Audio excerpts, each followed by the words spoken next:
la Coupe d'Afrique. Pour Kapi, il y a un adage qui dit que rester au sommet, c'est facile, mais y durer, c'est difficile. Alors, côté état d'esprit, côté mentalité, vous et vos coéquipiers, comment comptez-vous aborder la CAN? Parce que depuis le match contre Côte d'Ivoire, contre le Cameroun, du moins, on a senti que la CAN a commencé. Valeur ajoutée des deux matchs, Soudan et Togo, par rapport à la préparation de la CAN, j'ai envie de dire que beaucoup de valeur ajoutée parce que c'est deux matchs déjà officiels et deux compétitions différentes, distinctes. Aujourd'hui, nous sommes conscients que nous abordons, nous commençons ces éliminatoires de la Coupe du Monde en 2026, qui fait partie des ambitions du Sénégal, c'est-à-dire d'y retourner. Comme on l'a toujours fait, chaque campagne des éliminatoires, que ce soit la CAN, que ce soit la Coupe du Monde, il est important, si vous voulez, de commencer par une victoire, en tout cas de faire le meilleur résultat possible. Nous sommes dans cette optique-là aujourd'hui, que ce soit demain le Soudan.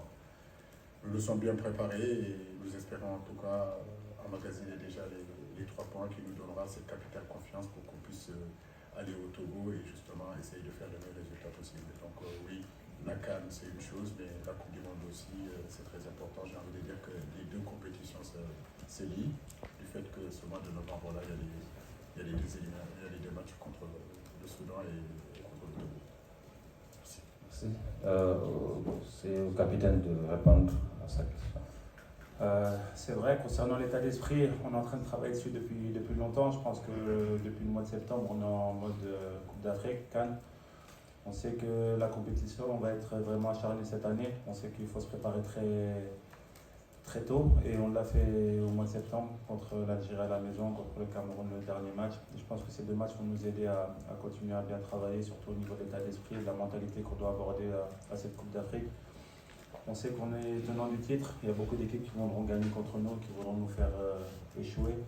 Mais comme vous l'avez dit, arriver au sommet c'est facile, mais rester c'est le plus difficile. Pour le moment, je pense qu'on est resté au sommet au classement FIFA africain très longtemps. Ça a été très difficile, tout le monde pensait que c'était facile pour nous, mais à chaque match on avait à cœur de bien faire. Maintenant, on est en train de préparer ces deux matchs de la Coupe du Monde. On a toujours envie de bien faire, de gagner, de bien rentrer dans les compétitions. Et ça passe par une victoire demain, Inch'Allah. Donc le coach l'a bien préparé, le staff l'a bien préparé, nous joueurs nous le préparons bien. Et j'espère que demain on sera prêt pour pouvoir ramener de la confiance pour bien arriver à cette Coupe d'Afrique, Inch'Allah. Bamba, vous lui donnez le micro s'il vous plaît. Bonjour coach. Bonjour Kapi. Coach, vous êtes souvent confronté à des blessures de certains de vos joueurs. On ne le souhaite pas pour cette CAN, mais on se rappelle du forfait de Sadio Mané à la Coupe du Monde, Krépin Diatta à la CAN, Sabali aussi. Peut-on considérer un peu la gestion des blessures comme l'épreuve la plus difficile, la plus compliquée d'un sélectionneur que vous êtes? Pour Kapi, comment vous gérez un peu en tant que capitaine les blessures de dernière minute pour ne pas saper un peu le moral au sein du groupe? Merci beaucoup. D'abord, prier très fortement pour que la santé soit là pour nos joueurs, pour le staff, pour tout le monde. Parce que sans la santé, en réalité, on ne peut rien faire. Et la Coupe du Monde, la dernière Coupe du Monde est là pour nous le rappeler. Donc, prier que nos joueurs soient en bonne santé, qu'on puisse en réalité avoir notre groupe au complet et surtout en pleine forme. Et je crois que c'est une très bonne question que tu viens de poser, Bamba. J'ai envie de dire que la gestion justement de ces blessures-là, je peux remonter à loin de notre CAN 2019 où on a perdu Gana Gueye, on n'a jamais joué avec notre meilleure équipe, on a perdu Edouard Mendy, on a eu à perdre très tôt Alfred Ndiaye, mais on a toujours su se mobiliser et en réalité faire de très bonnes choses. C'est vrai qu'aujourd'hui on est attendu partout, mais j'ai envie de dire que quand nous prions pour avoir en réalité la globalité de notre équipe, que personne ne se blesse. Et si effectivement on arrive à avoir ça, que nos joueurs aient la santé, nos ambitions seront encore beaucoup plus fortes. Parce qu'on sait que quand on est complet, On a une équipe qui est compétitive, qui est expérimentée, qui a emmagasiné aussi beaucoup d'expérience depuis 4 ans, 5 ans, 6 ans. Je prie que Dieu leur donne la santé et que nous donne tous la santé. Merci. Lali? Et effectivement, il va falloir gérer les blessures, gérer l'émotion des joueurs, gérer le stress, gérer tous les facteurs externes de la tanière. C'est quelque chose de difficile à faire, mais je pense qu'on a un bon groupe, j'appelle ça le Conseil des sages, qui est constitué des plus anciens de la tanière, qui va nous permettre de gérer ces situations-là. On sait que tout peut se passer, mais voilà, tout est entre les mains de Dieu, on fera tout pour être en bonne santé. Mais, voilà, Dieu en décidera ce qui adviendra, mais en tout cas, je sais que mentalement et au niveau de l'état d'esprit, grâce à ce conseil des sages, on sera tous prêts, on va gérer les émotions des joueurs, gérer la pression. Il y a énormément de choses à gérer en tant que capitaine et en tant que leader de cette équipe nationale. Mais on sera prêt, on l'a déjà fait en 2022, on l'a fait aussi en 2019, on l'a fait à la Coupe du Monde avec le forfait de Sadio. Donc je pense que quoi qu'il adviendra, on sera prêt mentalement à faire face à toute adversité, Inch'Allah. Merci. Marème Ndiaye.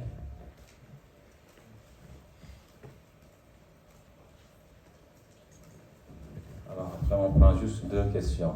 Ce sera là, Al-Khairi et monsieur derrière.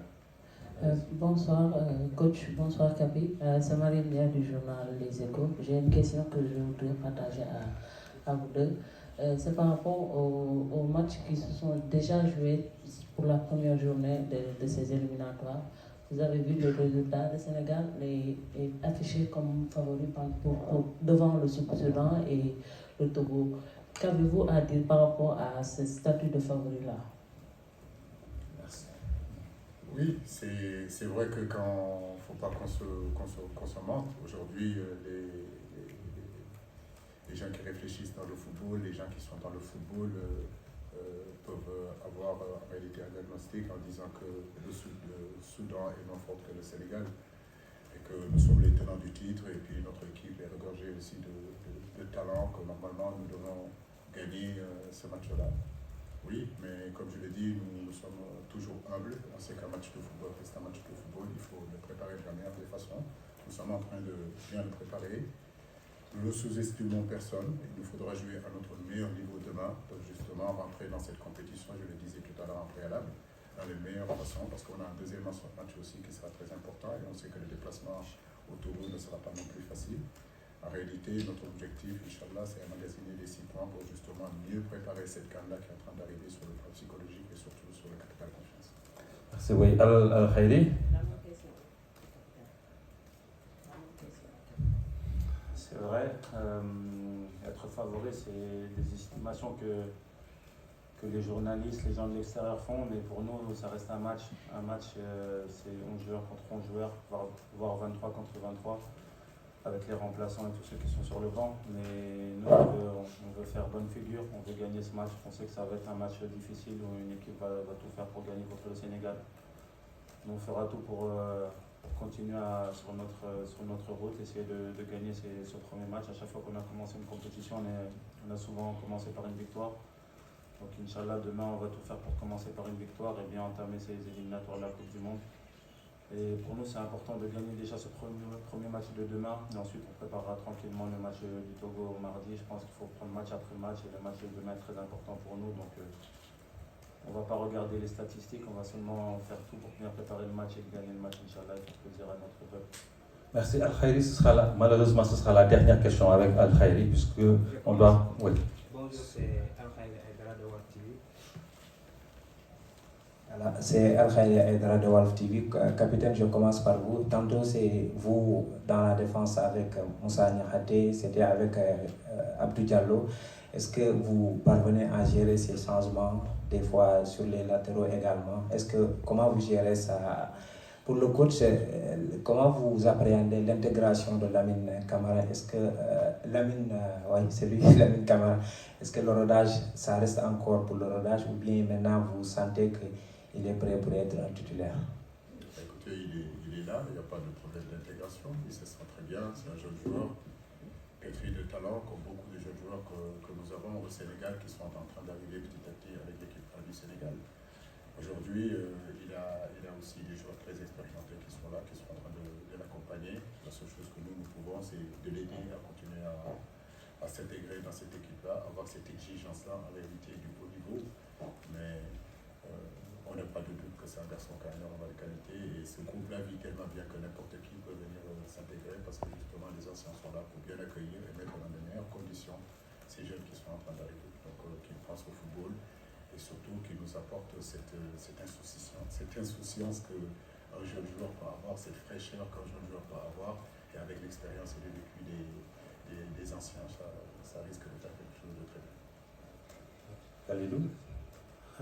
C'est vrai qu'il y a eu quelques changements ces derniers temps, mais je pense qu'on a eu une autocritique aussi sur notre dernière année. On a pris énormément de buts la saison dernière. Je pense qu'il a fallu travailler sur ça.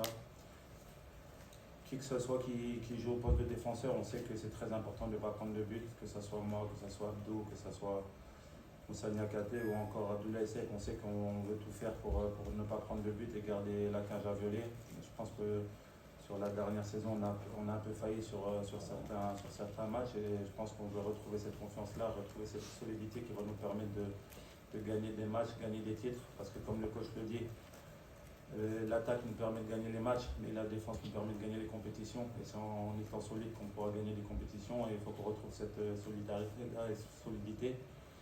Et voilà, moi ça ne me dérange pas. De toute façon, je suis au service de l'équipe, service du coach, service du staff. Donc, quel que soit le changement, on accepte les choix du coach et on fait tout pour donner le meilleur de nous-mêmes pour notre maillot parce que le plus important c'est que les joueurs qui portent le maillot soient conscients qu'ils jouent pour 16 millions, 17 millions de Sénégalais et qu'ils doivent tout donner pour faire du mieux et pour gagner les matchs. Merci.